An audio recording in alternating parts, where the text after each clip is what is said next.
Ils buvaient dans le même verre, toujours sans se quitter des yeux. Ils faisaient la même prière, d'être toujours, toujours heureux. Parmi les gravats, ils souriaient, dans ce petit bal qui s'appelait, qui s'appelait, qui s'appelait, qui s'appelait... Non, je ne me souviens plus du nom du bal perdu. Ce dont je me souviens, c'est de ces amoureux qui ne regardaient rien autour d'eux. Il y avait tant d'insouciance dans leurs gestes émus. Alors quelle importance, le nom du bal perdu.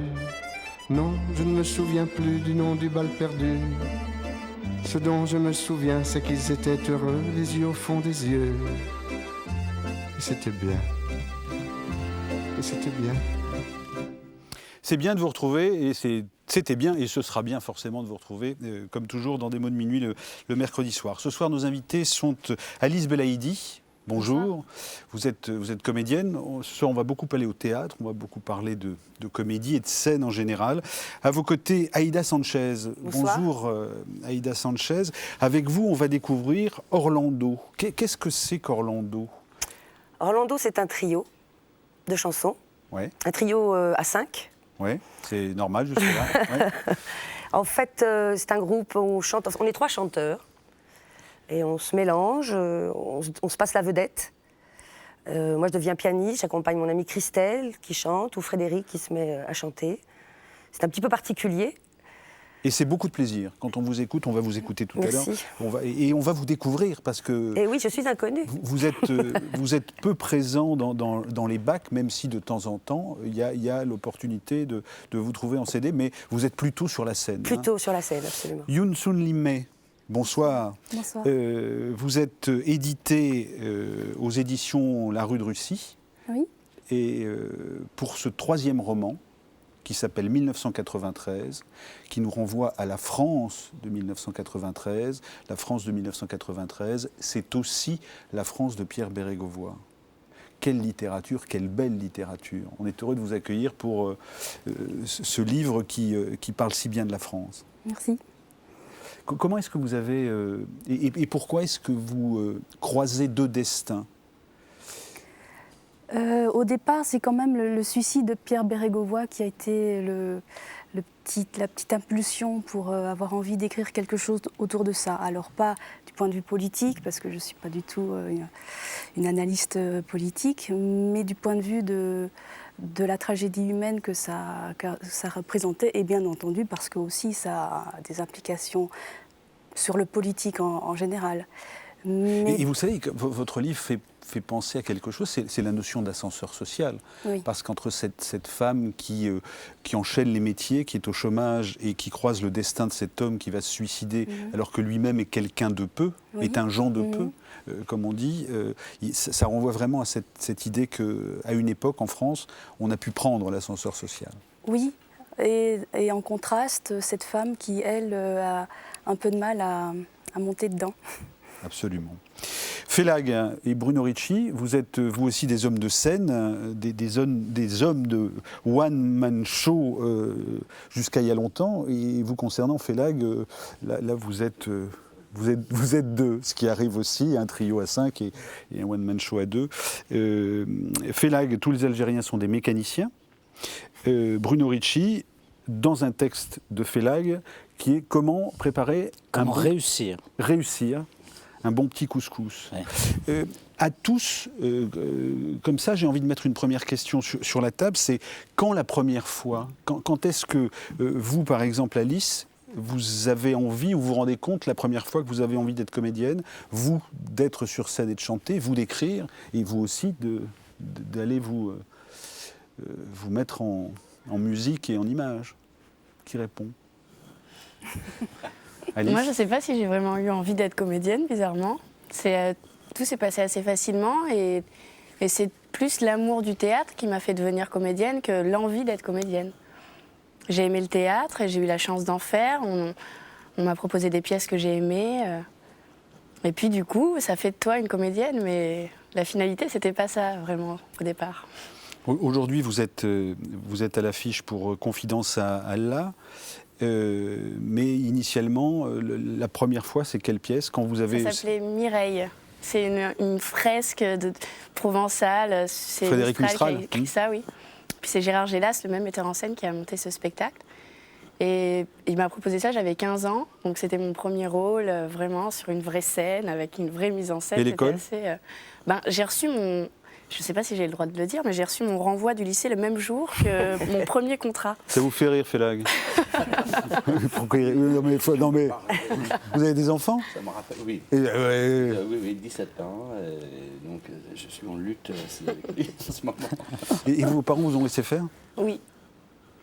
Mon père a une phrase, il me dit évidemment que si tu serais allé bosser à l'usine, il dit vraiment c'est le mot usine pour généraliser le truc, mais évidemment que tu aurais eu ta paye à la fin du mois et on aurait été peut-être tranquille de te savoir dans ton petit appartement avec ton petit métier. Mais je crois que mes parents me préfèrent heureuse et libre en faisant du théâtre. Et aujourd'hui, vous avez 22 ans. Oui. Yoon Sun Lim, vous êtes né en Corée du Sud, vos parents adoptifs sont belges, vous vivez aujourd'hui en France. La première fois que vous avez senti cet appel de l'écriture? Depuis toujours. Depuis, je pense que je sais écrire, je crois que c'est depuis toujours, depuis même peut-être le fait... Vous savez, le français, c'est pas vraiment ma langue, puisque je l'ai appris quand j'avais 3 ans. Donc j'ai appris cette langue sur une autre langue que j'ai oubliée. Et je crois que ça, c'est quelque chose ça a entraîné un rapport très spécifique aux mots. Et je crois que j'ai toujours eu envie de faire quelque chose avec ça. Voilà. Et chez Orlando, comment est-ce que c'est venu la première fois de ce groupe-là qui s'est écartelé entre Toulouse et Paris, si j'ai bien compris? Oui, c'est ça. C'est une longue histoire. Avant, je dirigeais une chorale qui s'appelait Lila Fichette. Et puis j'avais un collègue dans la chorale, Frédéric Marchand, qui me suivait depuis un long moment. Et la chorale s'est arrêtée, il m'a proposé de chanter. Moi, parce qu'en fait, j'écrivais, je dirigeais, je ne chantais pas vraiment. Et je lui ai dit, je veux bien, mais pas seule, je ne veux pas tourner seule, ça m'ennuie. Donc j'ai demandé à Frédéric de m'accompagner et j'ai rencontré Christelle, qui chantait dans Les Petites Faiblesses, dont j'adore l'écriture, sa présence. Et on s'est dit, faisons un trio à 5. Voilà. Mais sinon, j'ai envie de chanter depuis l'âge de 6 ans, depuis que je me suis retrouvée devant un piano. Et quintette, vous ne connaissez pas dans votre vocabulaire ou... C'est-à-dire qu'on est quintette rarement. C'est-à-dire que quand on tourne à 5, c'est beaucoup plus difficile que de tourner à 3. On souhaite devenir quintette. Mais on reste un trio à 5. Et Orlando? Orlando, c'est Virginia Woolf. C'est surtout le film de Sally Potter, en fait, que j'ai vu. Et je me suis totalement identifiée à ce personnage. Qui change d'identité. Qui change de sexe. Qui change d'identité et de sexe. Exactement. Bon. Et vous, messieurs, vous êtes bien coiffés aujourd'hui, Félag, hein? Waouh! Je me suis coiffé pour l'émission. En fait, je viens d'un tournage d'un film avec Ramsey. Et je joue son père, son papa. Et donc, il faut être propre quand c'est comme ça. Depuis 3 jours, on a tourné une séquence où je marie ma fille, c'est-à-dire la sœur de Ramsey dans le film. Et donc, j'arrive du tournage avec mon... La première fois? Moi, il y a eu plusieurs premières fois. Je crois que les films muets, Chaplin, Buster Keaton, m'ont donné envie. J'étais un garçon assez rêveur, tranquille, qui regarde le monde. J'étais pas très... je bougeais pas beaucoup. Et les films muets m'ont donné envie de parler tout d'un coup. Parce que c'était tellement agité, c'était tellement tourbillon, ça partait dans tous les sens. Et j'avais tout d'un coup envie d'être comédien pour justement rentrer dans ce mouvement extraordinaire du cinéma muet. Et puis plus tard, il y a eu Le Corsaire Rouge. Il y avait une extraordinaire lumière qui sortait de Burt Lancaster dans Le Corsaire Rouge, qui était un film très très mauvais, mais lui était extraordinaire. Et il m'avait donné envie de faire du cinéma, du théâtre aussi. Est-ce que la France permet plus le théâtre que l'Algérie? Bien évidemment, puisque le théâtre en France est extrêmement développé. Nous, on a commencé petit, on a essayé de faire un théâtre, on a fait tout ce qu'on a pu. Il y a eu des écoles de théâtre, et puis après, on a inventé quelques théâtres régionaux, un théâtre national qui s'est battu pour faire exister des textes universels, des textes du pays, etc. Mais évidemment, là, on est dans le pays du théâtre, c'est le pays de Molière. Voilà. Et pour vous, Bruno Ricci, quel était le premier moment et le premier appel, si j'ose dire? Les premiers moments, ça a été à l'école. À l'école, quand j'avais 15 ans, où par hasard, j'ai croisé un comédien qui venait donner des cours et qui a laissé sa porte ouverte à qui voulait venir s'essayer. Et puis, je me suis senti à ma place, bien, tout de suite. Et puis après, j'ai continué. Et puis après, les concours, les écoles, et puis voilà.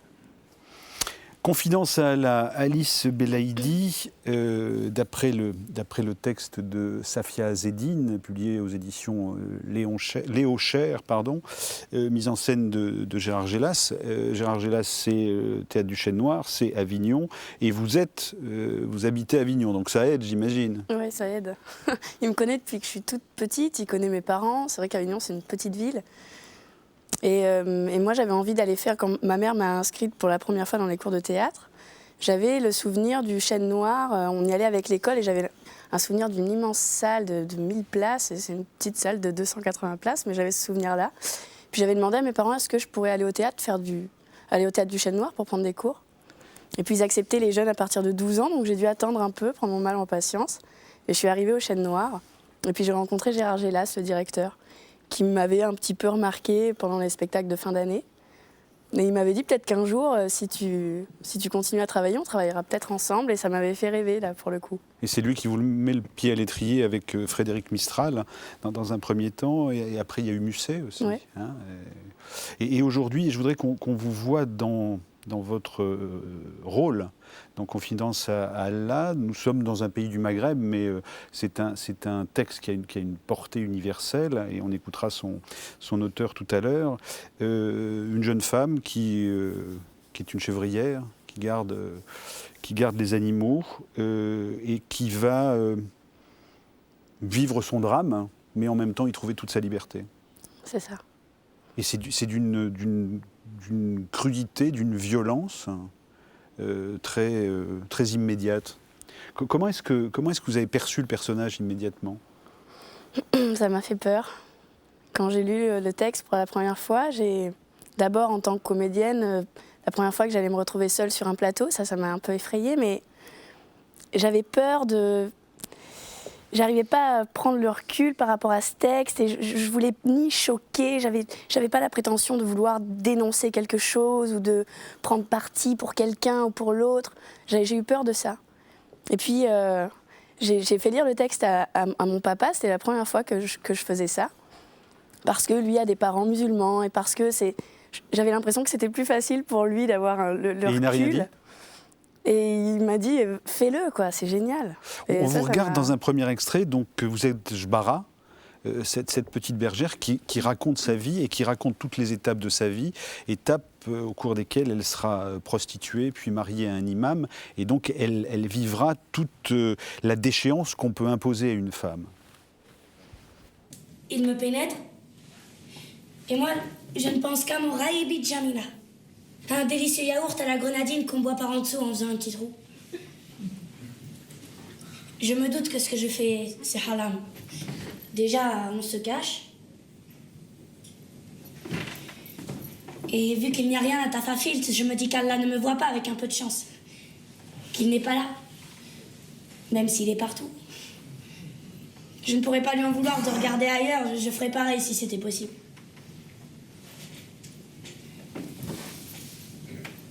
Et chaque fois qu'il termine, j'ai comme du lait tourné qui coule entre mes cuisses. Après, ça sèche dans mes poils, c'est désagréable. J'ai 16 ans et je ne sais pas qu'on dit du sperme, j'ai mes références à moi. On est pauvre chez nous, le lait qui tourne, on connaît. Mais je m'en fous parce que j'ai mon Raïbi Jamila. Et pour moi, c'est le summum du plaisir. C'est rose, c'est sucré. Ça me fait sourire instantanément.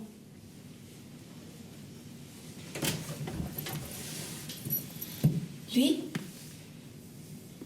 il s'appelle Miloud.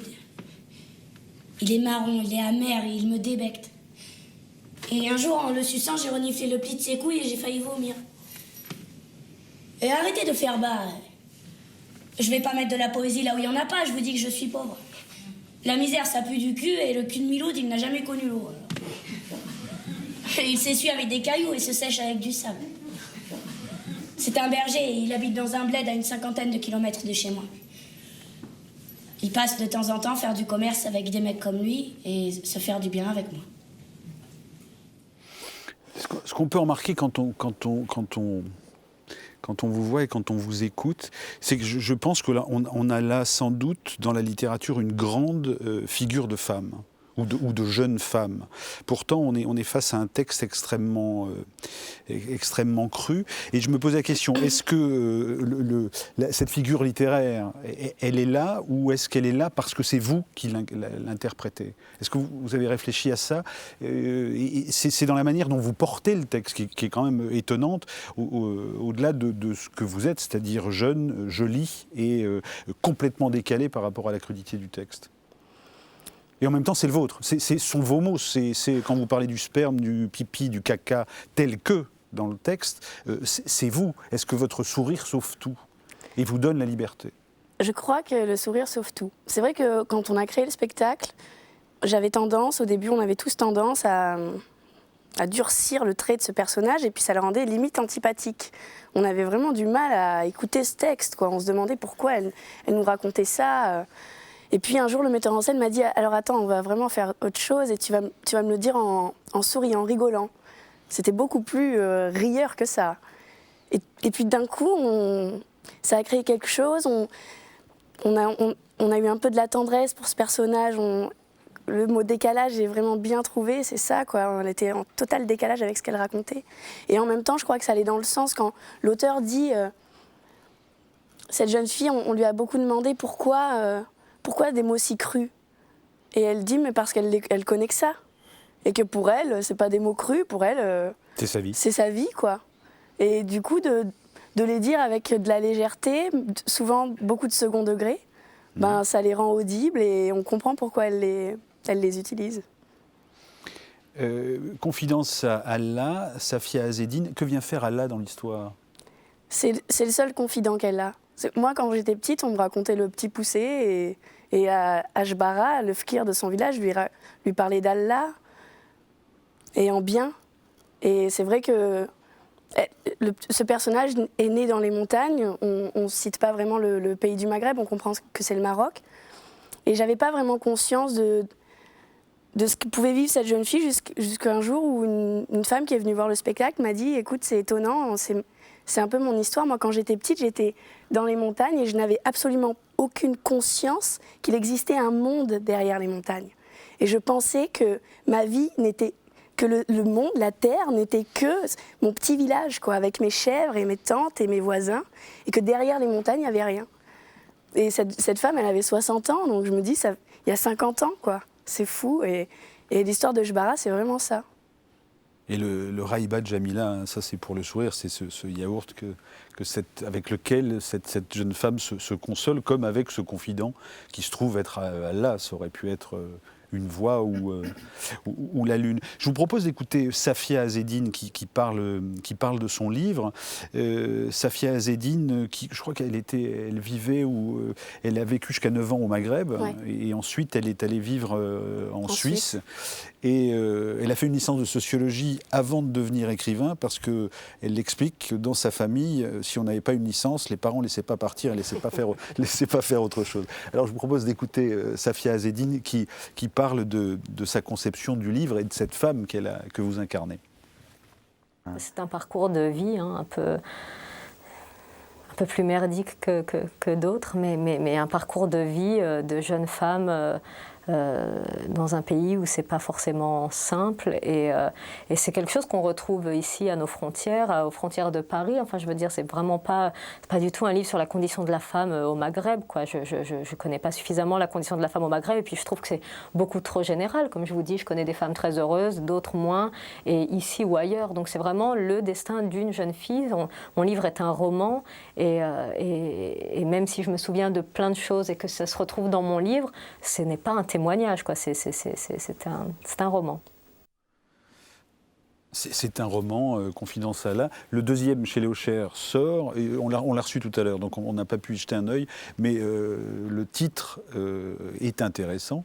Mon père est femme de ménage. Donc on imagine s'il y a la force dans le second du premier, on imagine ce que ça peut donner. Comment est-ce que, par rapport à ce texte, comment est-ce que vous le travaillez? Et est-ce que vous vivez avec? Non. Enfin, est-ce que vous avez vécu avec? Parce que maintenant, ça fait 3 ans qu'il a été créé. Il a vécu, il a été à Avignon, bien sûr, à Paris. Vous avez été récompensé par les critiques, etc. Donc, le syndicat des critiques, vous avez eu un prix du syndicat des critiques. Et par ailleurs, la critique est bonne. Donc, tout va bien. Mais est-ce que vous vivez avec ce texte? Est-ce que vous dormez avec? Non. J'ai eu tendance, pendant la création, à un moment donné, dans le spectacle, elle parle d'un âne qui vient, qui la regarde, et elle a un rapport avec cet âne-là très fort. Et j'étais devant une émission de télé où j'étais en Algérie, je crois, et puis on voyait un âne un peu qui se faisait faire la misère un peu par les petits du village. Et ça m'a... Mais... C'est joli comme expression, ça se faire la misère. Se faisait faire la misère. Ça m'a bouleversée, et je me suis dit attention, quoi. Laisse tomber. Attention à ce texte-là. Et du coup, j'ai vraiment fait un travail, le metteur en scène m'a beaucoup aidée. Dès que je sors derrière mon taps, dès que j'ai fini le spectacle, vraiment... Vous allez manger des yaourts non, Raïba Djmila. Non, j'essaie vraiment de sortir de ce personnage, de ce texte-là. Puis c'est vrai qu'il a tendance à un peu à me coller à la peau. Les gens me posent souvent la question si c'est mon histoire. Moi, j'ai un peu le cul entre deux chaises. Je suis d'une mère française, d'un père algérien. Et c'est vrai qu'on a... Qui écrit du théâtre et qui a joué à Avignon l'année dernière. Oui, c'est ça. Sur vos recommandations, en plus. Et ça a marché? Oui, parce qu'il a beaucoup de talent. Mouloud Belaïdi, c'est sa fille qui est sa meilleure attachée de presse, finalement. On va vous regarder dans un autre registre, justement, pour que vous ne soyez pas que ce personnage. On ne badine pas avec l'amour, sous la direction toujours Gélas. C'était dans 2005, et à l'époque, vous aviez 17 ans. Tu me voyais de ta fenêtre et tu ne venais pas? Méchante fille. Ah, donne-moi vite cette main-là. Et ces joues-là. Que je t'embrasse. Oui, monseigneur. Es-tu mariée, petite? On m'a dit que tu l'étais. Oh non. Pourquoi? Il n'y a pas dans le village de plus jolie fille que toi. Nous te marierons, mon enfant. Monseigneur, elle veut mourir fille. Est-ce vrai, Rosette? Oh non.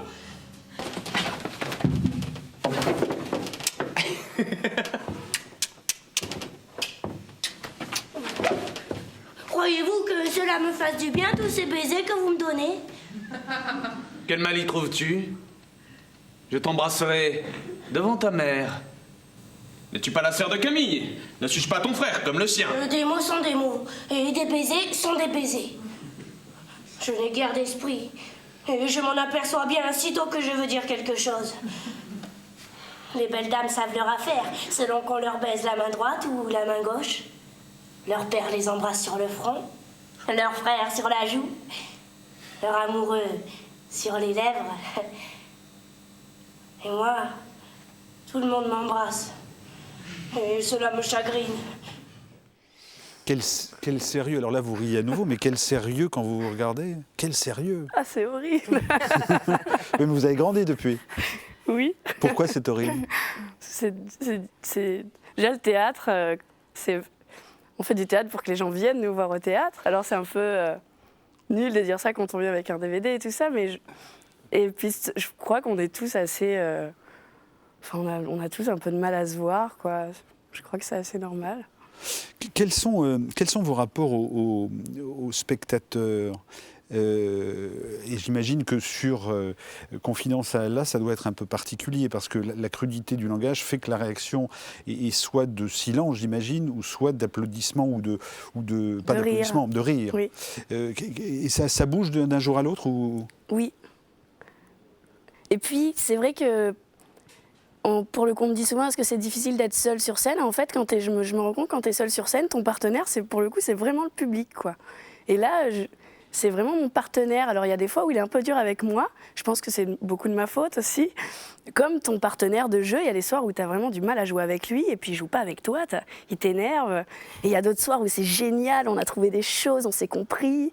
Et vraiment là, j'ai vraiment cette sensation-là avec le public. Vous préférez quoi, le silence ou le rire dans Confidence à Allah? Je préfère le rire. Ça dédramatise. Oui, et tu te sens pas seul. Est-ce que vous avez un objet avec vous? Oui. Who is Jill Scott? Pourquoi? C'est ce que vous écoutez en ce moment? Non, c'est le premier album que j'ai acheté, j'avais 13 ans, il est sorti en 2000, et avec mon argent de poche, et c'est un album qui me suit depuis, que j'écoute, je vais pas dire tous les jours, ce serait mentir, mais déjà je l'écoute avant, j'ai pas de petit objet avant de jouer, mais c'est vrai que j'aime beaucoup écouter cet album-là. Et le destin de cette femme me motive, en fait. Vous nous le remontrez? C'est Who is Jill Scott? Il faut écouter Jill Scott. Hein, il faut écouter Jill Scott. Ah, oui. Qui est-il? On va le savoir quand on l'aura écouté. Vous aurez toutes les coordonnées sur le blog de l'émission. Mesdames, messieurs, qu'avez-vous entendu de cette jeune consoeur, de cette jeune comédienne? Qu'elle aime son métier, pardon. Elle est formidable, elle a un tempérament absolument splendide pour son âge et son peu d'expérience. Elle a une voix très étonnante, très profonde, très forte, très marquante. Elle a une belle personnalité qu'elle projette avec une grande intelligence. Voilà. Merci. Ouais. Aïda? Moi, je sens quelqu'un qui aime énormément son métier. Et je vous ai malheureusement pas vu jouer, mais j'y courrais. Vous viendrez jouer à Toulouse, peut-être? Je joue à Toulouse demain. Ah, j'y serai après-demain. Ouais, on va essayer de vous arranger le coup. Sinon, j'étais assez surprise. Il y a un DVD, hein, donc on pourra... Oui, mais c'est toujours mieux d'aller voir les gens sur le plateau. Bien sûr. Sinon, j'étais surprise parce que je trouve que vous ressemblez un petit peu à l'auteur. On nous l'a dit, oui. Et donc, c'est étonnant. En fait, elle a dû être très heureuse de vous rencontrer, de voir ce personnage s'incarner dans vous. Ouais, c'est son premier roman. Je crois que pour elle, ça a été assez fort. Et puis, on l'a monté quelques mois après la sortie du roman. Donc, c'était...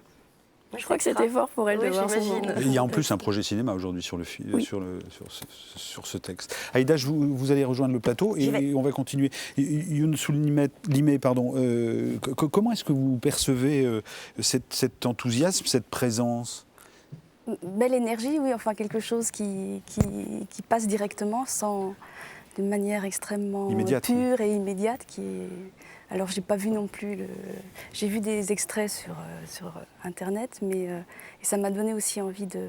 Ce que vous disiez tout à l'heure est vraiment très, très, très exact. Ces mots durs, enfin, c'est tout ce texte quand même assez dur, qui tout à coup, par le corps, par le visage, par le jeu, devient autre chose, quoi. C'est la magie du théâtre, voilà. En fait, vous êtes un canard, voilà. Et l'eau glisse sur les plumes du canard. Renaud, la comédienne qui est... Je trouve formidable qu'à 22 ans, parce que du coup, ça me rappelle... Vous étiez comment, vous, à 22 ans? J'étais au TNS, j'étais encore étudiant au Théâtre National de Strasbourg, mais je pense que je n'avais pas cette maturité. Je pense que j'aurais pas pu jouer et parler d'un texte comme celui-là, aussi difficile. Visiblement, je ne le connais pas, le texte. Mais on sent que, il faut être charpenté derrière. Et avec cet enthousiasme, avec ce recul, et avec cette profondeur, et aussi avec cet enthousiasme, quoi. On sent que ce début d'entrée dans le métier, à 22 ans, on est tout jeune dans le métier. Ça fait un peu vieux con de dire ça, mais... Vous avez quel âge? 43. Oui, c'est vieux con. Ah oui, c'est un vieux con. Hein. C'est vous qui l'avez dit, je l'ai vu dans votre regard. Bon, voilà. et je trouve que c'est un enthousiasme qu'il faut garder tout au long de ce métier. Vous étiez comment à 22 ans, vous, Félag?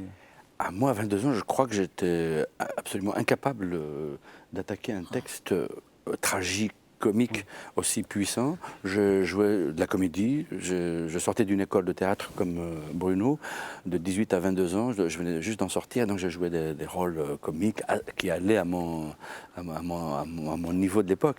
Mais j'étais incapable d'attaquer une chose aussi forte et aussi puissante qu'un texte comme celui-ci. Je vous propose maintenant Alors on a fait connaissance et je pense qu'on vous retrouvera régulièrement dans cette émission, si Dieu nous prête vie, si Allah nous prête vie, si Allah nous prête vie. On va entrer là dans la connaissance naissance d'Orlando. On va entendre Je suis morte, qui est un premier texte très fort, chanté par Aïda Sanchez. Vous êtes accompagné au piano par Frédéric Marchand et Christelle Boisanté. Orlando.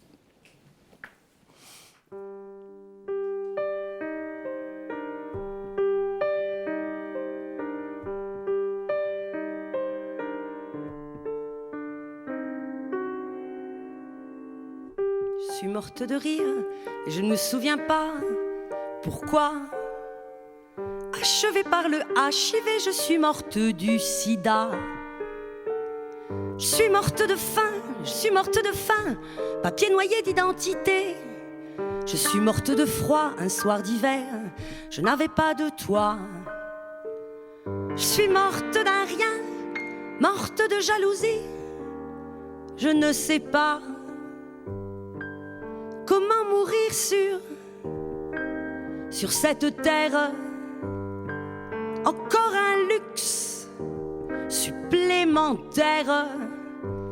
Comment mourir sur cette terre. Encore un luxe supplémentaire.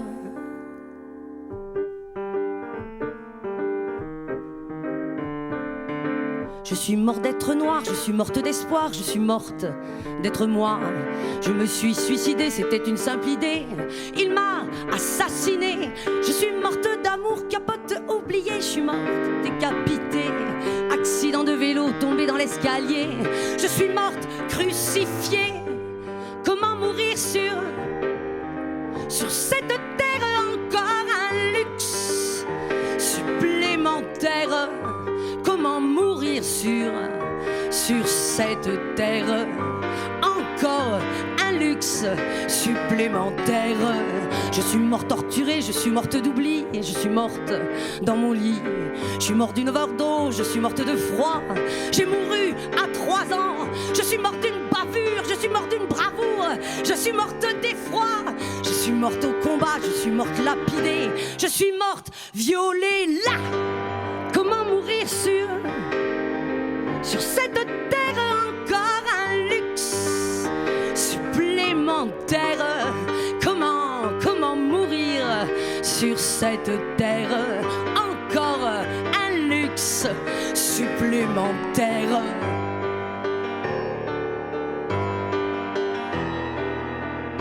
Je suis morte Tchernobyl. Je suis morte vache folle. Je suis morte de honte. Je suis morte solitaire. Je suis morte à la guerre. Je suis morte en faisant la paix. Comment mourir sur cette terre. Encore un luxe supplémentaire. Comment mourir sur cette terre. Encore un luxe supplémentaire.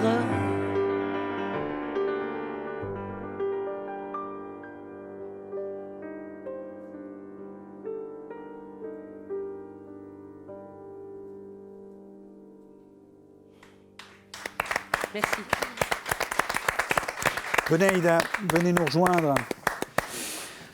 Alors c'est Orlando et le titre de votre prestation sur scène, ça s'appelle Chanson rose et jubilatoire. Là pour le coup, on n'était pas complètement dans... Chanson rosse. Chanson rosse, oui, pardon. Et jubilatoire. Oui, voilà, et jubilatoire.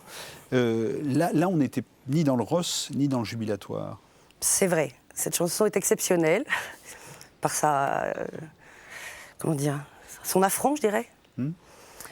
En fait, normalement, cette chanson est précédée, parce qu'en fait, c'est pas mal théâtralisé, notre spectacle. Et avant cette chanson, il se passe quelque chose qui est plutôt drôle, où je meurs sur scène, en combattant, en étant une combattante galaxienne. J'ai une épée, je me bats contre le contrebassiste qui m'assassine. Je tombe par terre, je ressuscite et je chante. Donc j'emmène les gens dans un endroit, et hop, on décale, on s'en va ailleurs. Et le spectacle est fait comme ça. Alors, qui écrit chez Orlando et comment viennent les textes? Comment est-ce qu'ils arrivent, les textes? Alors, j'écris pas mal. Christelle écrit aussi. Ouais. Moi, j'écris depuis longtemps. Les textes arrivent. Je pense que ça travaille beaucoup dans ma tête. Et un jour, il est nécessaire que je m'assoie et que j'écrive la chanson. Je voudrais vous faire entendre quelqu'un qui est Brigitte Fontaine, justement, qui parle de la fulgurance de l'écriture. Est-ce que chez vous, quand vous dites je m'assois et j'écris, c'est tout de suite, c'est d'un jet? C'est tout de suite, c'est d'un jet. Et après, qu'est-ce qui se passe avec... Après, je la range dans le tiroir, parce que pour moi, elle est faite. Et est-ce que des gens la reprennent après vous, éventuellement? Pas encore, celle-ci. Non, mais en fait, j'ai mon ami Frédéric qui se bat pour que je les chante, qu'on les travaille, et que je sois sur scène et que je la chante. C'est vrai que moi, mon grand plaisir, j'aime chanter, hein, je l'avoue. Mais vraiment, le moment de création, parce qu'il y a aussi la musique, c'est-à-dire que je me retrouve devant le piano. En général, le code, c'est que j'ai les mains froides, donc je sais qu'il va se passer quelque chose. Et... J'écris la chanson pour l'amour est quand même un sujet qui me poursuit. Pardon? J'ai dit quand je vous ai serré la main tout à l'heure, elles étaient froides, je me suis dit ça va... Vite, donnez-moi un papier. Non, c'est une bonne émission, merci. On écoute Brigitte Fontaine sur la fulgurance de l'écriture. Merci. Je ne pense pas. Je déverse, je crache, Ça veut dire que quand vous écrivez... Je ne sais pas ce que je vais écrire, à part ce livre-là. Ça vient tout seul, c'est le premier jet. Le titre m'est venu avant. Donc, comme ça, dans un demi-sommeil, il m'a plu. Et j'ai voulu que cela coïncide avec le texte. Et donc, pour une fois, j'ai travaillé beaucoup moins rapidement que d'habitude et beaucoup moins par jet de flamme, de feu, beaucoup moins par jet, mais par une sorte de discipline. On t'aime, Brigitte, hein? Bon, voilà. Non, mais moi, j'aime beaucoup, oui. Antonio Lobo Antunes, qui disait une phrase magnifique, il disait, pour être écrivain, il ne faut pas être très intelligent, il faut être un idiot fulgurant. Ouais. Magnifique. Magnifique. Oui, je pense qu'on écrit avec l'émotion, en fait.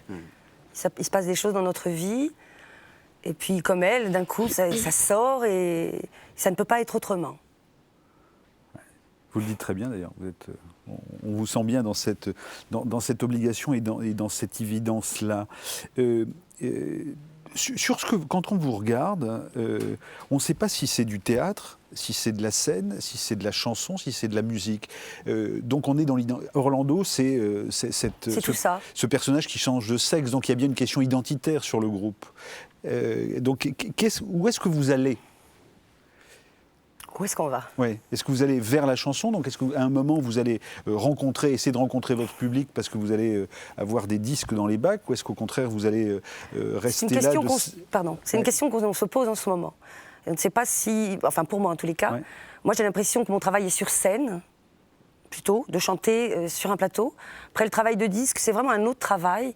Pourtant ce sont des chansons, on vous écoute aussi. Oui, mais sur scène, il y a cette chance où c'est vraiment un moment immédiat. C'est-à-dire que moi, par exemple, on a déjà fait un disque avec Orlando, je ne l'écoute jamais. C'est insupportable de se regarder, c'est pas possible. Pour moi, les chansons, c'est un instant. J'ai eu de la chance en enregistrant Je suis morte, c'était une prise. Par contre, les instruments, non, il y avait un quatuor, il y avait le piano, il y avait la batterie, il y avait... Donc ça, on n'a pas fait d'une prise. Mais pour moi, le chant, c'était essentiel qu'il n'y ait pas de coupure. Il fallait que ce soit comme sur scène. Et ça s'est passé comme ça. Est-ce que tout le monde est d'accord dans le groupe sur Oui. Mais enfin, Frédéric aime beaucoup travailler les arrangements, et c'est quelqu'un de précis, de très... c'est-à-dire qu'il me suit depuis longtemps, et moi, je donne la chanson brute et il en fait un bijou, je dirais. Voilà. À Thibault Lahanque, qui a eu une conversation avec vous, Thibault Lahanque des Mots de Minuit, vous avez dit ceci: Aïda est l'appât, Christelle le bouchon et Frédéric tient la canne à pêche. Oui. Expliquez-moi la définition de ces rôles. Par exemple, là, on était tous les trois, et moi je suis assez timide en fait. Ça se voit pas, mais je suis timide. Et je disais non, moi je veux pas être interviewée, je suis très bien, non, je veux juste chanter. Et puis Frédéric a dit non, ce sera toi, parce que... Alors je ne sais pas si c'est ma personnalité, mon visage, ou je ne sais pas. C'est vous qui êtes porte-parole. Mais j'attire l'attention, mais c'était comme ça à l'école, c'était partout comme ça. Donc c'est comme un appât. Et puis Christelle, elle, le bouchon, c'est elle qui va dire aux autres que le poisson s'est accroché, et Frédéric va prendre le paquet. Et sur scène, ça donne ceci, extrait de votre spectacle. Oh, mais t'es con, hein? m'en as tellement fait croire. Faut dire que je les savourais, tes histoires. Tu étais de tous mes tracas. Mon bourreau porte un nom, c'est toi. Ma dévorante, mon enivrante, ma belle amante. Fruits sucrés, saveur de miel, ma succulente, mon offerte. Amande, citron, jus d'érel, mon grand festin, ma découverte. Tu es si bonne en tout point, en tous tes doux recoins exquis, que je ne sais quel martien t'a fait famer ma folle envie. Je veux un biberon avec du chocolat.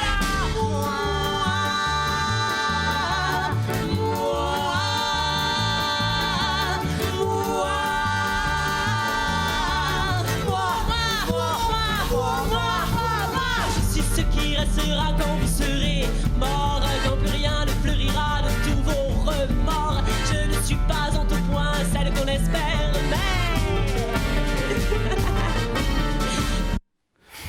Quelles sont vos références quand on vous regarde comme ça dans des registres aussi différents, aussi rosses et jubilatoires?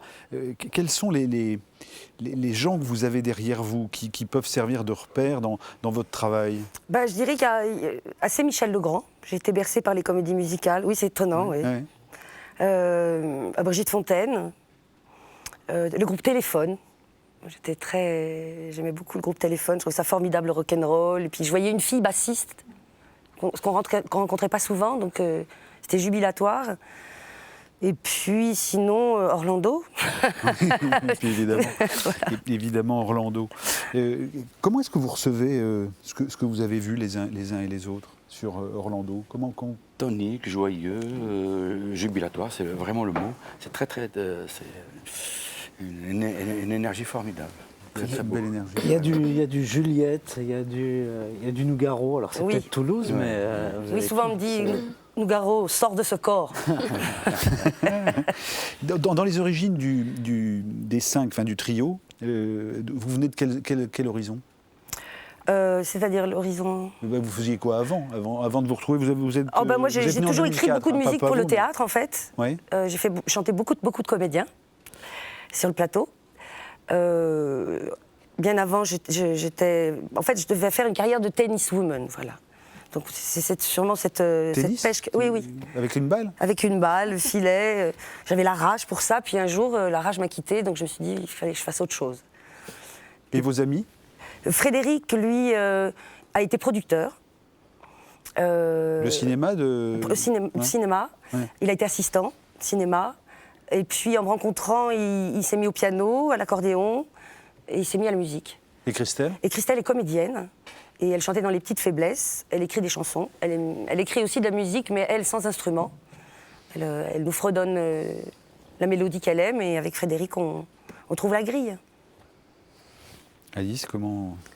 Moi, j'adore aller au concert, et je crois que c'est vrai que c'est super de voir des chanteurs qui donnent envie d'aller les voir sur scène, et là, c'est le cas. Extra. On joue le 10 mai. À Paris. Alors ça va, vous avez trouvé des dates, hein, il va falloir... on va y arriver. Il va falloir vous arranger. Youn Sun-Limet, comment vous percevez ça donne des fourmis dans les pieds, enfin ça donne envie de bouger. Ça donne des fourmis dans les pieds. Mais non, je sais pas, c'est...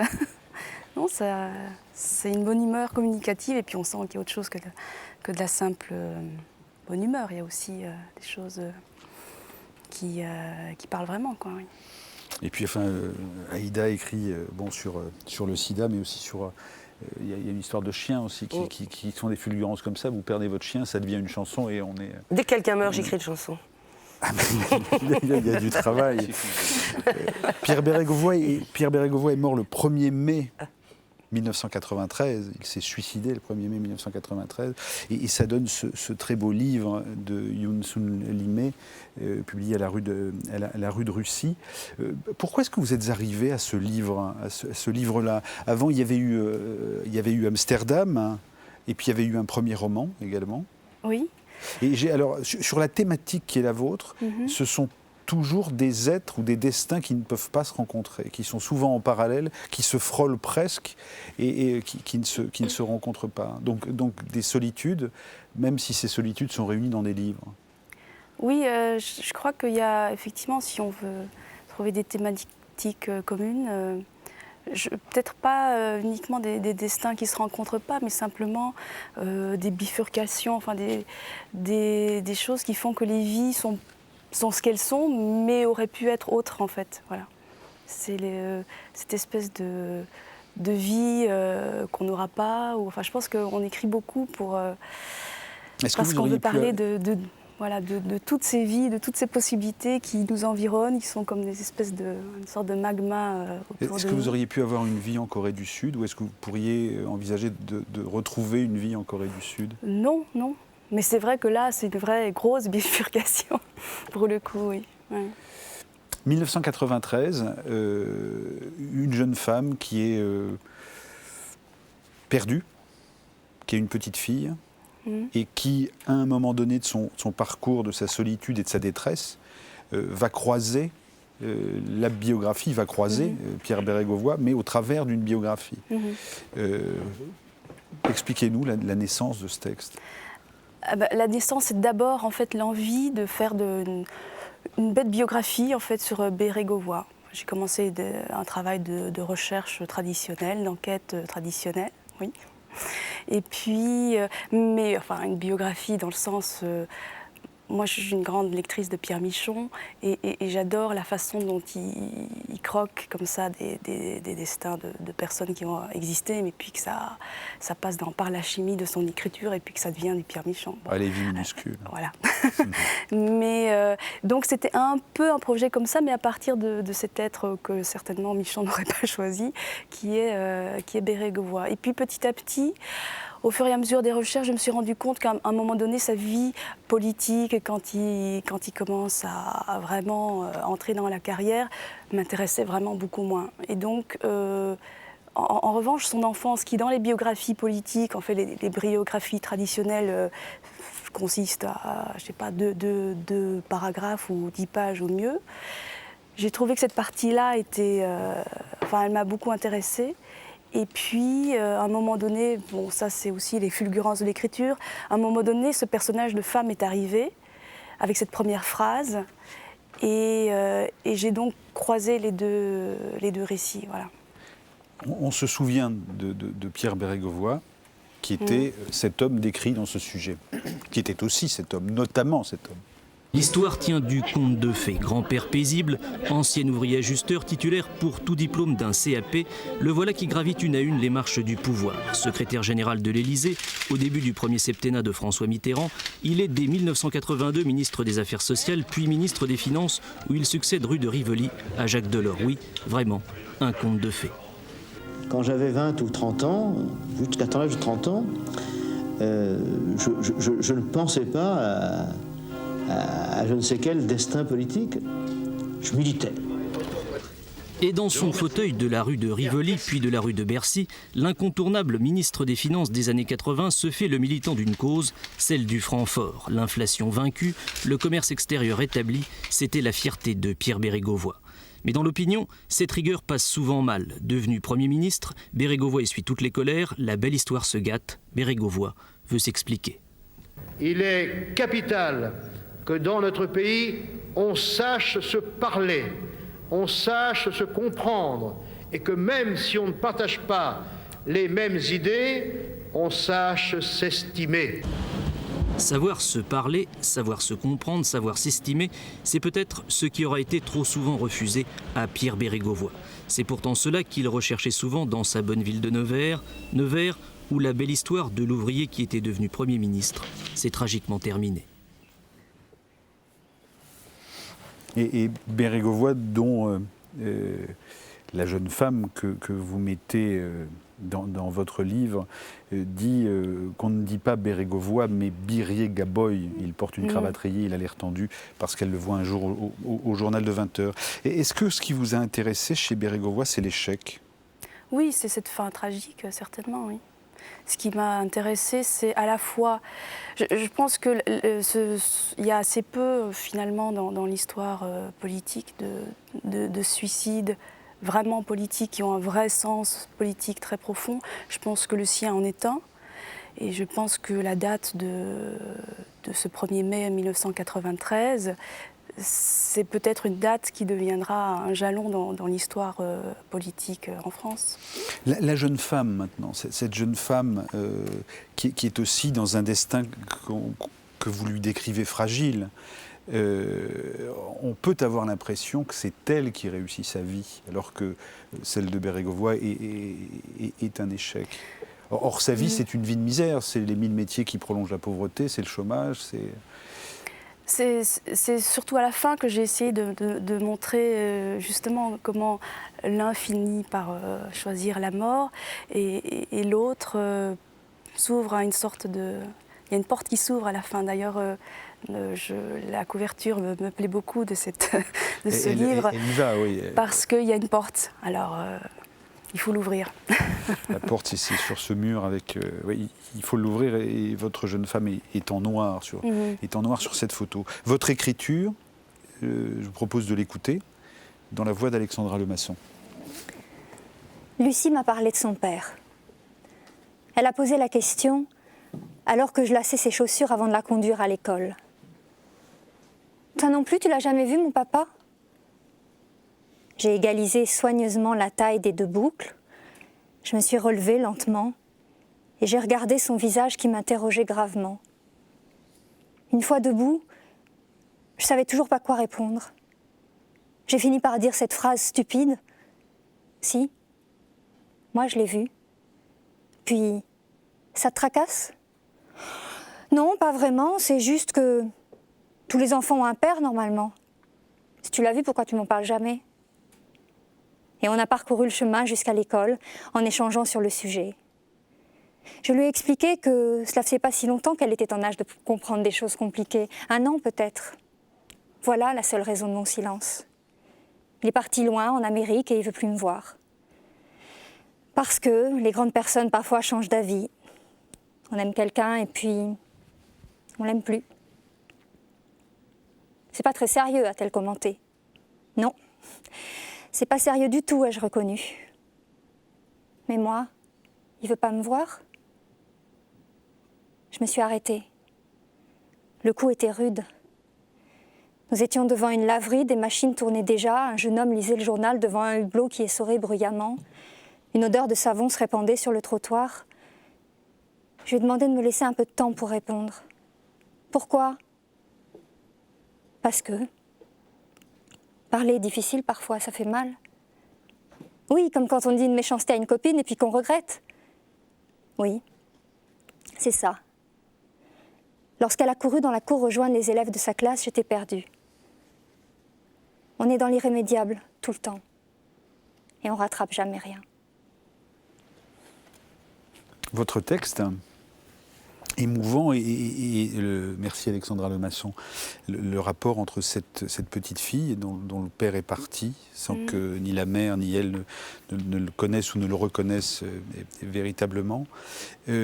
Pourquoi est-ce que vous avez pris le parti, dans votre livre, de faire que cette femme s'exprime au travers de 2 cahiers ?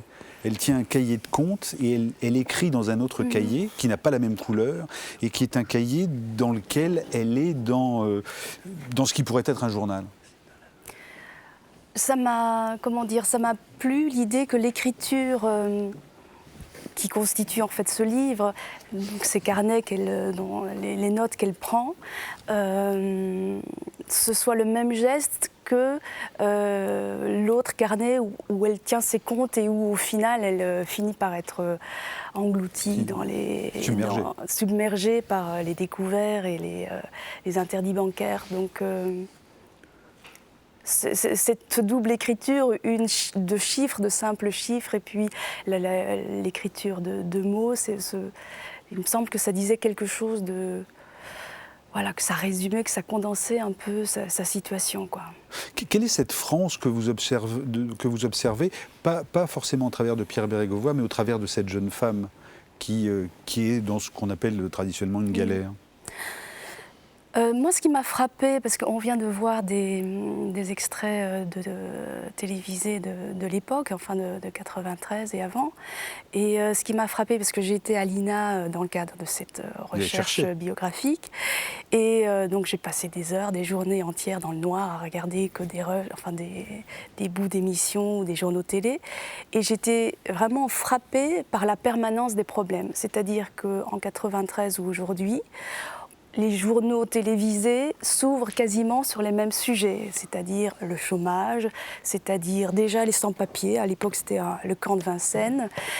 Et voilà, ça m'a énormément frappée. Donc d'une certaine façon, ce carnet de 1993, ça pourrait être un carnet d'aujourd'hui, effectivement. Oui. Ça pourrait être d'autant plus un carnet d'aujourd'hui, puisque vous faites partie sur un site internet qui s'appelle remue.net, du comité éditorial. Oui. Et sous votre signature, au-dessus de votre signature, je lis par exemple ceci: je rêverais d'un président qui aurait beaucoup lu. Il aurait lu Héraclite, Platon, Montaigne, Saint-Simon, Chateaubriand. Il aimerait les œuvres d'Alex Nixous, de Julien Gracq, d'Henri Beauchot. Il connaîtrait aussi la pensée de Derrida, d'André Gorz, de Bourdieu. Il aurait mené depuis longtemps une vraie réflexion sur la complexité des rapports sociaux et économiques, et ses idées trouveraient leur chemin dans une action politique où le souci de l'autre serait central. Vous rêvez? Oui. Mais ça me fait drôle d'entendre ça. J'ai écrit ça il y a un certain temps déjà. Je m'en souvenais quasiment plus. Mais vous l'avez écrit, 30 décembre 2007, c'était il n'y a pas si longtemps. Oui, non, c'est vrai. Et il y avait eu quand même un changement politique majeur dans cette année 2007. Donc là, il y a à la fois une manière de montrer que vous êtes aussi impliqué beaucoup plus immédiatement dans la vie. Et autre chose, assez systématiquement sur vos textes, 4 mars 2008, il existe dans ce pays un ministère de l'immigration et de l'identité nationale. Il existe toujours, oui. Il édicte des quotas de personnes expulsées, etc. etc. Donc là, il y a des prises de position assez radicales ou très rêveuse sur... un jour, vous dites, je suis garé boulevard Blanqui, le long du métro aérien. J'attends dans la voiture la fin du cours de violon de ma fille. Il bruine, le soir tombe, il fait froid, j'allume la radio. C'est Patrick Chamoiseau qui parle. La complexité, c'est que le monde a explosé en nous. La pluie fine continue sur le pare-brise, les arbres noirs sur le ciel, l'armature métallique du pont. On est là, à un lieu précis. Et pourtant, oui, le monde a bien explosé en nous. Relativité de ce lieu, de cet instant, transport. Février 2009, on se rapproche. Oui. Dans vos repères, parce qu'on conseille la lecture de vos livres, dont notamment Amsterdam, et Les Candidats, en 2004 aussi. Alors là, un thème étonnant. Des parents avaient prévu de mourir dans un accident de voiture. Enfin, ils ont envisagé cette possibilité. Et donc, il y a des amis, un lot d'amis, à qui ils demandent de s'occuper de leurs enfants si jamais ils venaient à disparaître. Donc voilà, ce sont vos livres. Mais vos références culturelles, quelles sont-elles? Alors, peut-être que là, j'en ai déjà 2 sous la main. C'est-à-dire que j'ai Henri Beauchot, dont le dernier roman, Déluge, est publié chez Actes Sud. Et puis j'ai, Youn Sun Limé, j'ai tendance à dire Limé, c'est Limé. Maurice Blanchot, Critique, et c'est aux éditions de La Différence, ça c'est vous. Donc, et on a parlé de Derrida dans un des textes tout à l'heure. Et puis il y a Dardenne aussi, il y a un Dardenne qui traîne. Alors expliquez-nous, c'est Blanchot, Beauchot, Derrida, Dardenne. Alors, Blanchot, c'est un peu du hasard. C'est-à-dire qu'à un moment donné dans ma vie, j'ai dû choisir entre des études de cinéma, donc on reparlera de Luc Dardenne, et on m'a offert, presque je dirais, c'est indécent de dire ça, mais enfin on m'a offert sur un plateau quasiment la possibilité d'être assistante à la fac et de faire une thèse, voilà, en Belgique, donc à l'Université catholique de Louvain. Et il fallait se trouver un sujet de thèse. Mon directeur de thèse à l'époque m'a dit « Oh, tu connais Blanchot ?» Oui, un petit peu. Ce serait bien de faire quelque chose là-dessus. J'ai lu et c'est une pensée immense, voilà. Et c'est une œuvre immense, effectivement. Mais au départ, c'est pas... De l'extrême droite au retrait. Hein, voilà, c'est ça. C'est une pensée qui, en plus, là, j'essaye de le dire un peu, interroge le rapport de la littérature et du politique. Voilà. Ça vous travaille, ça, hein. Oui, parce que, bon, c'est toujours la même question. À quoi sert la poésie en temps de guerre? Enfin voilà, c'est le... De la politique et de la littérature, 1993, on est en plein dedans. Beauchot? Alors Henri Beauchot, c'est quelqu'un que je connais, que j'aime beaucoup, enfin voilà, qui est, on peut le dire, un ami, et que j'ai rencontré aussi. Grand journal. Son journal, c'est juste un chef-d'œuvre, enfin recommencer, je pense que c'est une œuvre majeure, vraiment. Et puis c'est une... Chaque fois que je rentre dans son journal et que j'en sors, j'ai toujours l'impression de regarder le monde avec un autre regard, et c'est avec d'autres yeux. Donc non, c'est une œuvre aussi Et Derrida et Dardenne qui me touche beaucoup. Alors Derrida, c'est voilà, j'ai eu la chance de suivre son séminaire pendant quelques années. Ça fait beaucoup de chance, hein. Comme à une époque, en fait, il a travaillé sur Blanchot. Enfin, Blanchot faisait partie des sujets qu'il abordait en séminaire. Donc j'ai suivi ses cours. Et puis, c'est quelqu'un qui, intellectuellement, a beaucoup compté pour moi, oui. Dardenne? Et Luc Dardenne, ça a été aussi un prof que j'ai eu quand j'étais à l'ULB, à l'Université de Bruxelles. Et qui compte aussi pour moi, parce que je l'ai connu à une époque où il n'avait pas eu 3 palmes d'or, ou 2, je ne sais pas, on ne les compte plus. Et ce trajet, enfin cette œuvre-là, le cheminement, le temps que ça prend d'arriver à faire le film comme La Promesse, par exemple, c'est, je trouve, une leçon à la fois esthétique, mais aussi, comme je l'ai vécu un peu de l'intérieur, une leçon personnelle. Vous auriez pu faire cinéma? Mais je rêvais de faire du cinéma, oui. Et aujourd'hui, c'est plus... C'est plus, je sais pas. Il y a de beaux livres, hein. Je sais pas, peut-être, oui, je sais pas. Est-ce que vous avez un objet avec vous? Oui. Montrez-nous. Alors je me suis rendu compte que j'ai pas d'objet auquel je tiens vraiment de valeur, enfin qui ait vraiment un sens. Donc je crois que je pourrais partir, à part la vieille machine à écrire de mon grand-père, je crois que c'est tout ce que j'ai d'un peu important. Donc j'ai pris un galet, voilà. C'est un galet que j'ai ramassé il y a 2 ans sur une petite plage du Cotentin à Aumonville-la-Petite, qui est ce village où Prévert a passé ses dernières années, qui est un village vraiment très beau, charmant, et que j'ai ramassé. Donc et j'adore les galets parce que c'est, je sais pas, c'est les résultats en fait de la lutte entre la matière et le temps, je trouve. Et ça donne pas un truc chaotique, ça donne quelque chose de complètement parfait géométriquement, voilà.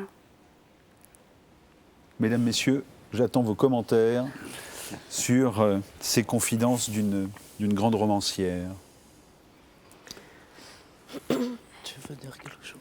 Moi, j'ai surtout hâte de la lire. Ouais, moi aussi, ça donne très envie de vous lire. Et bien voilà, ça fait 4 livres vendus. Et après, on dira que cette émission n'est pas prescriptrice. Mais donc, ça s'appelle 1993 et c'est la rue de Russie. Oui, c'est une toute petite maison. Absolument.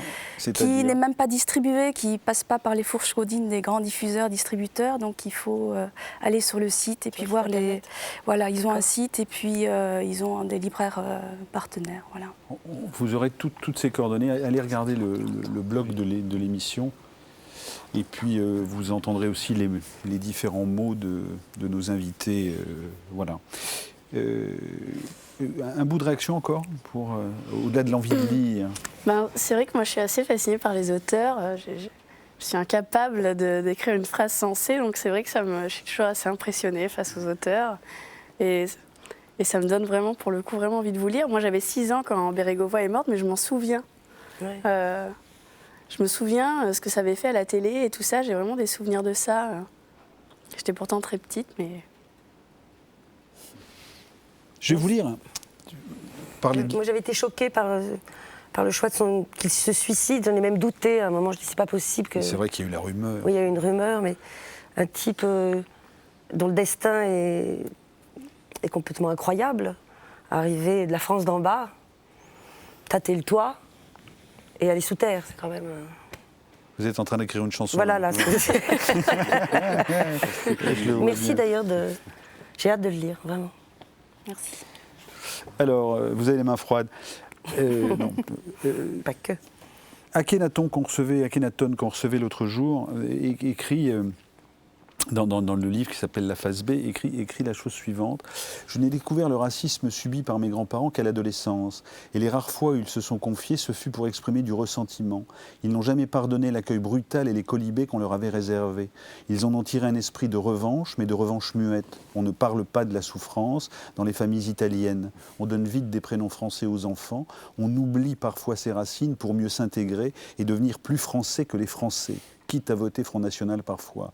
Que tant de pieds noirs d'immigrés espagnols ou italiens aient voté pour la flamme me désole. C'est un report de racisme. On fait subir aux nouveaux immigrés ce dont on a été victime. » Voilà ce que disait Akhenaton, ce que dit Akhenaton dans son livre. Et je trouve que ça fait écho peut-être à ce que vous êtes, Bruno Ricci. Non, vous êtes vous aussi d'origine italienne. Vous êtes un immigré parmi d'autres. Oui. Et est-ce que ce que dit Akhenaton correspond à ce que vous avez vécu ou ce que vous avez pu ressentir? Non, bien sûr, j'ai ressenti de la différence, du racisme. C'est vrai qu'à bout d'arguments, on arrivait toujours à ce fameux dis donc le spaghetti ou le macaroni, enfin ce genre de bêtises. Mais en revanche, mes parents n'ont jamais oublié leurs racines. En revanche, ça, on a été élevés vraiment avec nos racines. Et mon père, je me souviens quand Chirac était arrivé avec Le Pen au présidentiel, avait très peur, très peur. Parce qu'il était toujours dans cette situation d'immigré. Nous, on a eu nos cartes de séjour, enfin mon père l'a toujours, moi je l'ai eu jusqu'à 18 ans. Et mon père me disait, j'ai été élevé là-dedans, dans une certaine peur en même temps, qui était « Bruno, ne fais pas de bruit, pourquoi ici, on n'est pas chez nous ». Donc il y avait quand même ce respect du pays d'accueil, de la terre d'accueil qui nous nourrissait. Et mais il n'y avait pas une envie de se faire remarquer. Non, c'était une envie d'être simplement, bon voilà, ici, sans faire de bruit. Bon, je suis devenu comédien. C'est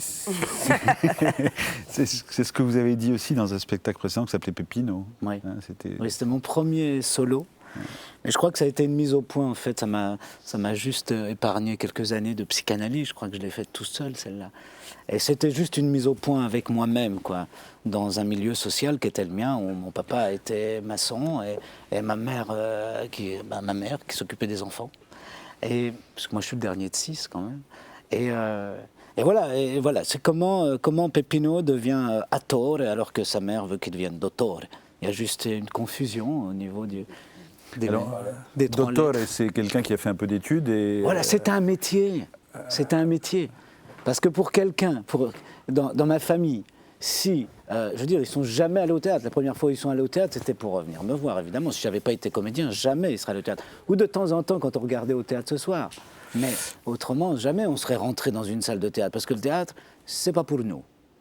Je disais, mais si, c'est pour nous, si, le théâtre. Et le théâtre, c'est ceci, hein, aujourd'hui vous concernant, comment réussir un bon petit couscous. Il se trouve que le texte est de Félag et la mise en scène aussi. Et la mise en scène également. On va parler de votre rencontre après avoir vu un extrait de ce spectacle. En nous intégrant, vous nous oublierez. Tout comme vous avez oublié les Espagnols, les Italiens, les Portugais, les Wallons, les Ch'tis, les Normands. Un jour, en regardant autour de vous, vous vous direz, bon, mais où sont-ils? Où sont nos Arabes, nos Berbères et nos Maghrébins?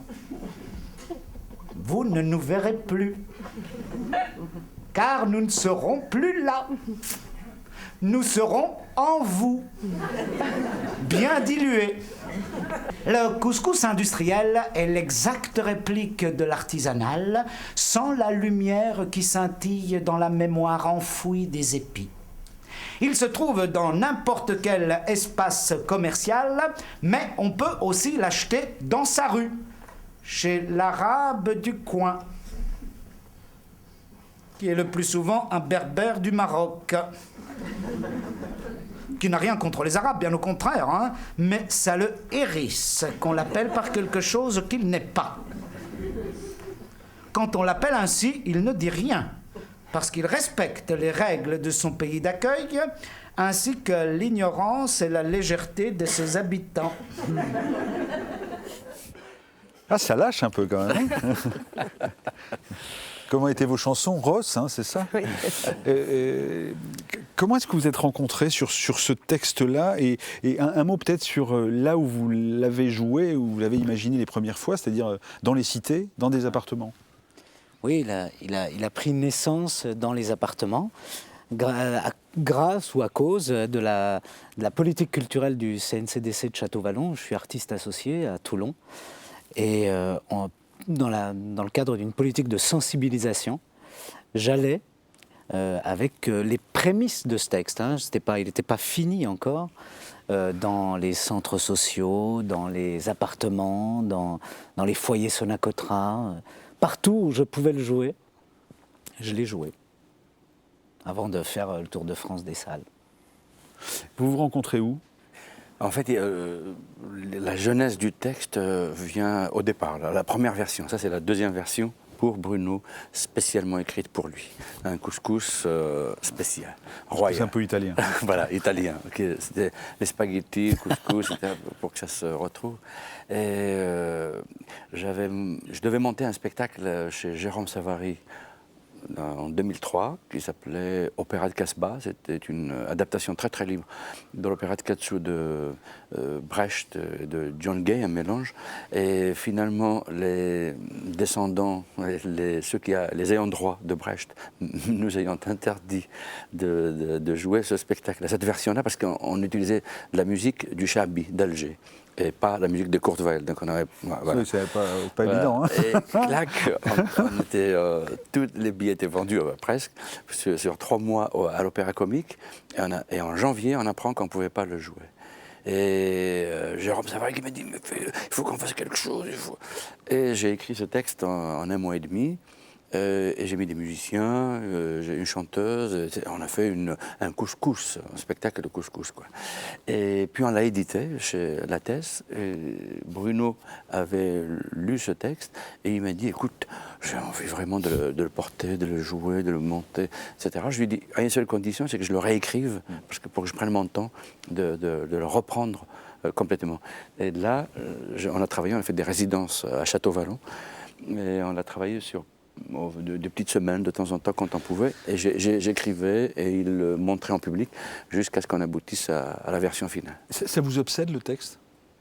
Oui, oui. Ah, oui, ça m'obsède. Oui. Ça se sent, hein, au résultat, je veux dire. Oui. Mais je reprends même des nouvelles que j'ai écrites il y a 6-7 ans. Je les retravaille, je les reprends, je les remanie. J'ai écrit le roman La lumière de rêve berbère, que je retravaille sur des choses, je recoupe, j'enlève pour moi, pour mon plaisir.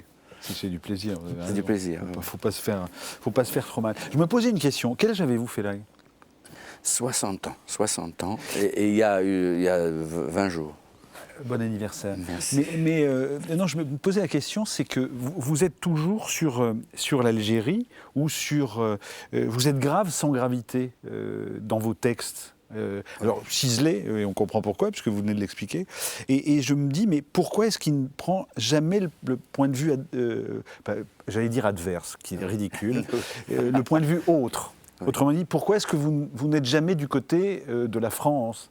Vous êtes toujours du côté d'une forme de... Enfin, vous titillez systématiquement, mais de l'autre côté. Vous restez toujours du même côté de la Méditerranée. Oui, parce que, en fait, je suis toujours sur le fil du sabre qui coupe l'Algérie et la France. Il parle comme il écrit. Voilà, entre les deux sociétés, parce que moi, je suis venu de l'autre côté. Je suis venu tard, ici en France. Et j'ai regardé le monde à travers l'Algérie.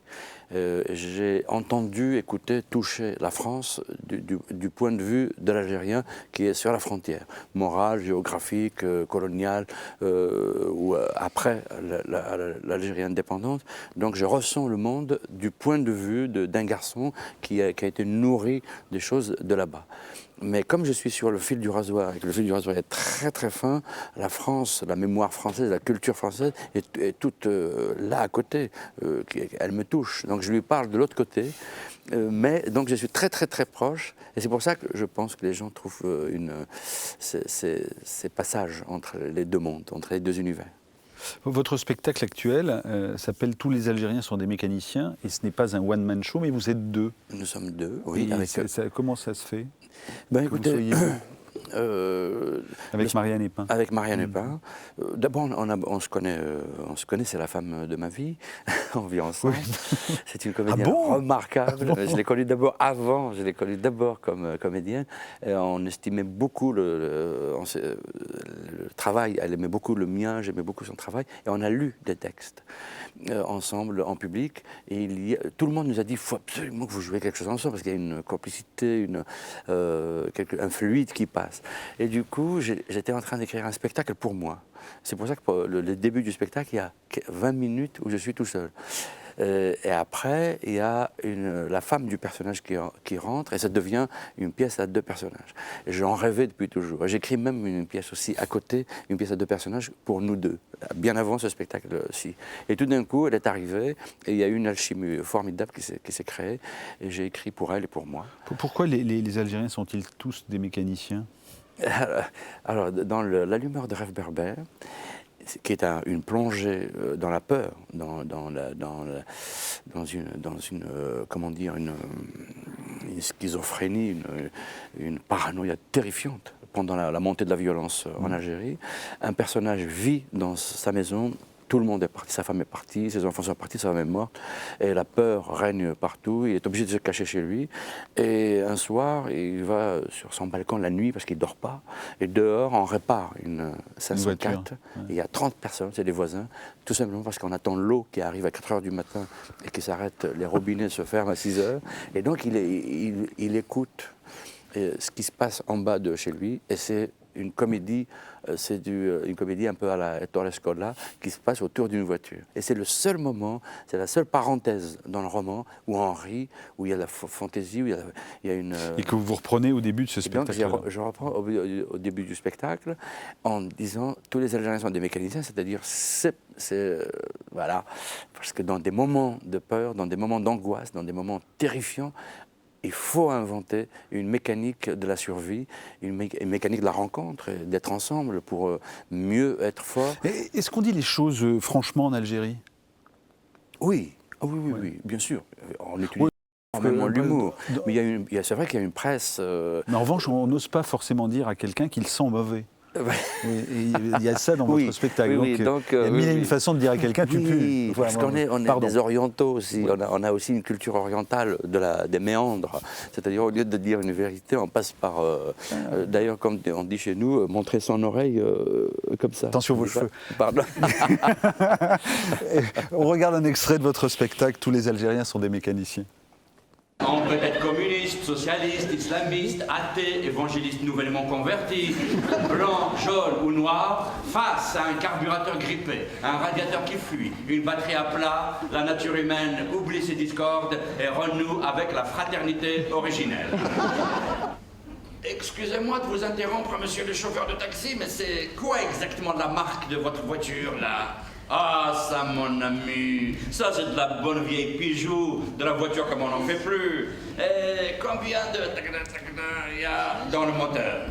9, cher monsieur. 9 chevaux ? Vous êtes sûr ? Absolument. Pourquoi ? Ça vous étonne ? J'ai la nette impression qu'il n'en reste plus que 8. Comment ça ? L'un des chevaux est décédé. Et si je me fie à la puanteur qui règne là-dedans, sa mort doit remonter à plusieurs semaines. Oui, c'est les métaphores, hein, c'est les allusions. Voilà. Mais c'est jamais évident, de toute façon, évident à dire. Comment est-ce que vous envisagez de poursuivre ce spectacle-là ? Est-ce qu'il a une suite ? Alors, ce spectacle, on en est à la 300e. Au Bouffe Parisien. Au Bouffe Parisien. On joue, on a fait une grosse tournée à travers toute la France. Il a été créé aux Nuits de Fourvière. Et là, on joue jusqu'à fin juin et on l'arrête. Il a une vie en Algérie ? Non, parce qu'il était destiné... C'est un spectacle qui a été écrit pour la France. C'est ça dont on parlait tout à l'heure. L'Algérie qui se raconte à la France. Le fil du rasoir. Sur scène, il y a une terrasse sous le soleil, les draps qui pendent, et il y a une sorte de casse-bas derrière. Et les gens nous disent, on a l'impression que c'est l'Algérie qui nous parle.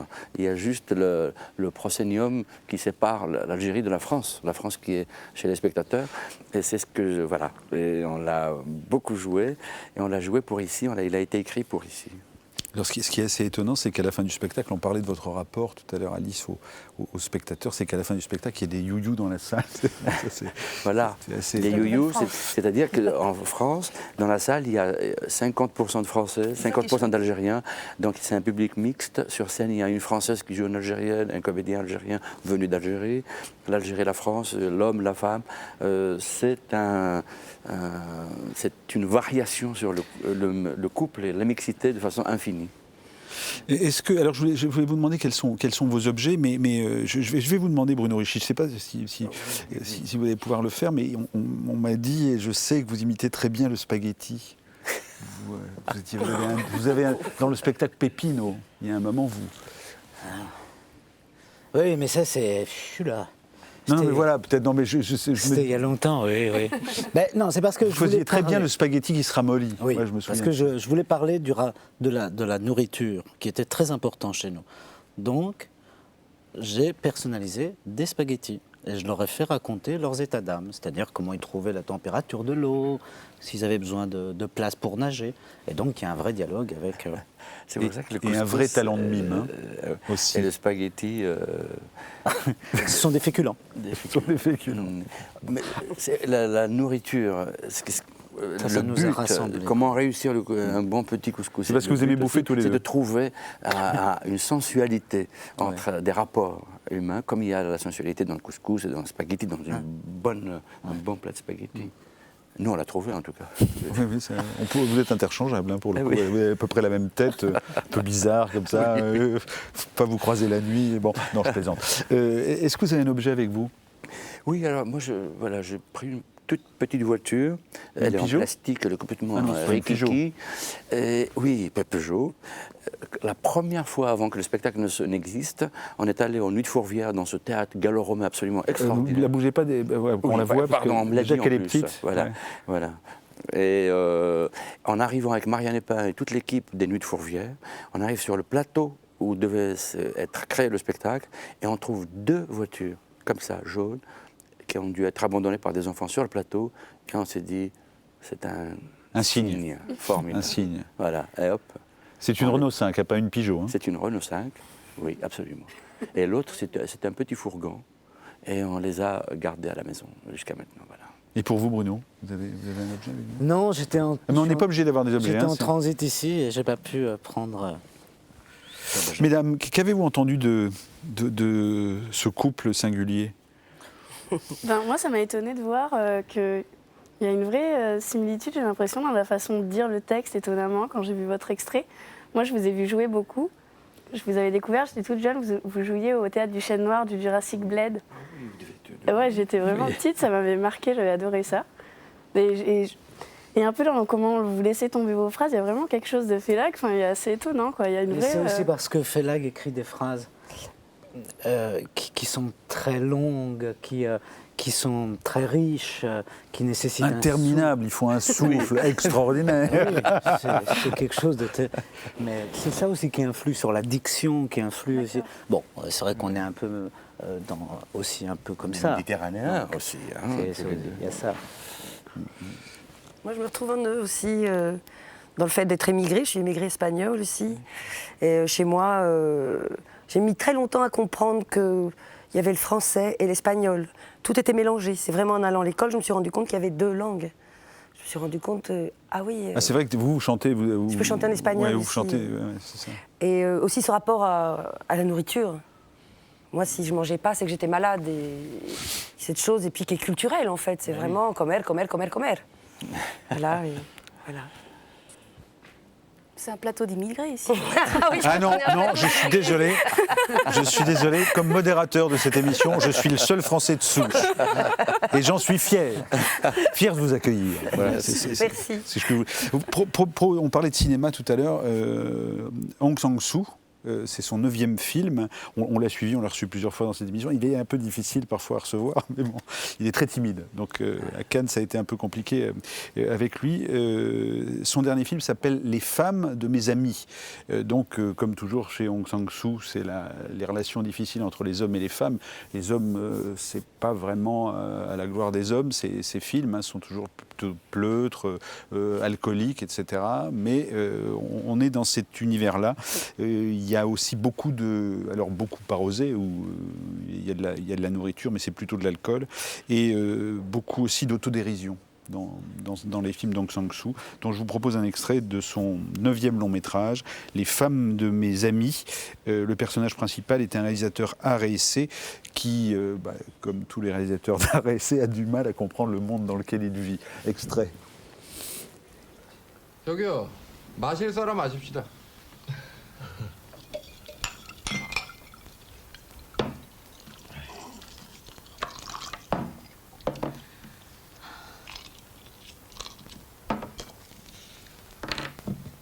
비었네.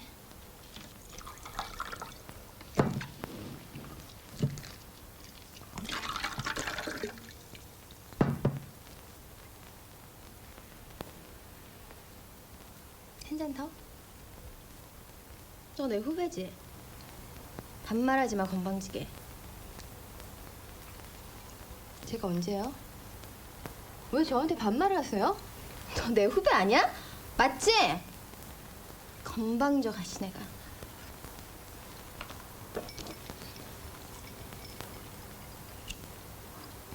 그럼 우리 또 한 잔 하시죠. 여자 둘이 술 경쟁이 붙었다. 재밌다. 너무 마신 것 같네. 저 갈게요. 괜찮으세요? 가시면 이런 자리는 너무 위험해. 일어나지 마요. 갈게요. 안녕하세요. Bonne nuit, pas tout à fait pour l'émission, ça s'appelle Les femmes de mes amis, c'est Aung San Suu, c'est son film, on vous le conseille. Si Démon de minuit sert à quelque chose aussi, c'est à être pour des musiciens et des chanteurs une première télévision. Donc je vous propose d'écouter Zaz qui enchante les musiciens, avec vos musiciens vous enchantez les badauds de Montmartre, mais au-delà de ça, parce que vous avez été remarqué, parce que vous chantez très très bien, vous avez fait un premier album. Donc à l'origine il y a le Pays Basque, aujourd'hui il y a l'Olympia. Le premier album s'appelle Je veux, le titre est éponyme. On vous entend dans Je veux avec Mathieu Verlot à la contrebasse et Guillaume Juel à la guitare. Zaz.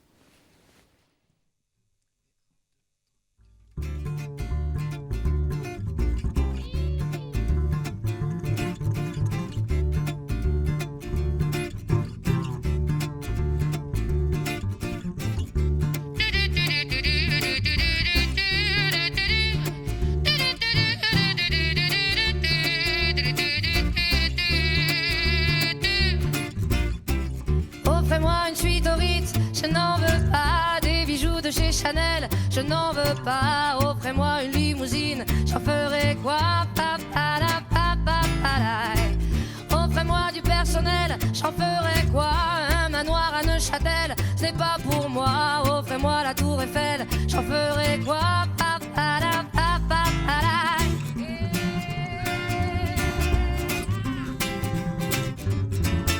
Je veux l'amour, de la joie, de la bonne humeur. Ce n'est pas votre argent qui fera mon bonheur. Moi je veux crever la main sur le cœur.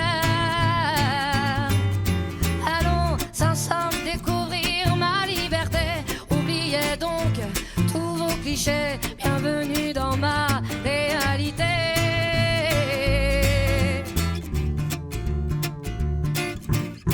J'en ai marre vos bonnes manières, c'est trop pour moi. Moi je mange avec les mains et je suis comme ça. Je parle fort et je suis franche, excusez-moi. Fini l'hypocrisie, moi, je me casse de là. J'en ai marre des langues de bois. Regardez-moi, de toute manière je vous en veux pas. Et je suis comme ça. Je suis comme ça. Je veux l'amour, de la joie, de la bonne humeur. Ce n'est pas votre argent la main sur le cœur. Allons ensemble découvrir ma liberté. Oubliez donc tous vos clichés. Bienvenue dans ma réalité.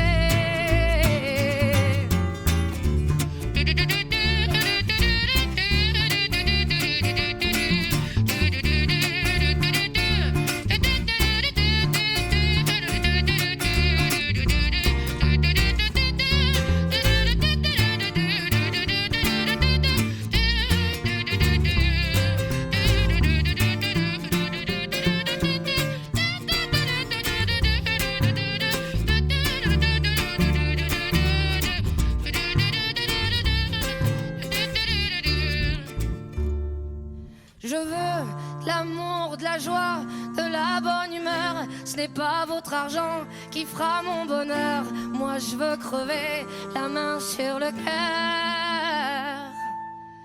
Allons ensemble découvrir ma liberté. Oubliez donc tous vos clichés. Bienvenue dans ma réalité. Je veux de l'amour, de la joie, de la bonne humeur. Ce n'est pas votre argent qui fera mon bonheur. Moi je veux crever la main sur le cœur. Allons ensemble découvrir ma liberté. Oubliez donc tous vos clichés. Bienvenue dans ma réalité.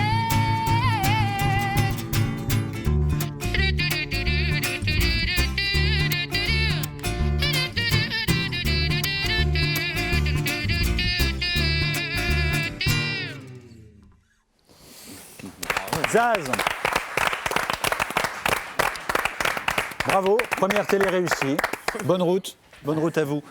Merci mesdames, merci messieurs. C'est la fin de cette émission. Merci à vous de nous avoir suivis.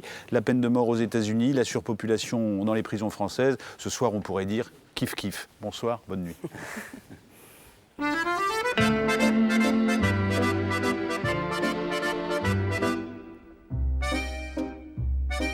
Et puis quand l'accordéoniste s'est arrêté, ils sont partis. Le soir tombait dessus la piste, sur les gravats et sur ma vie. Il était redevenu tout triste, ce petit bal qui s'appelait.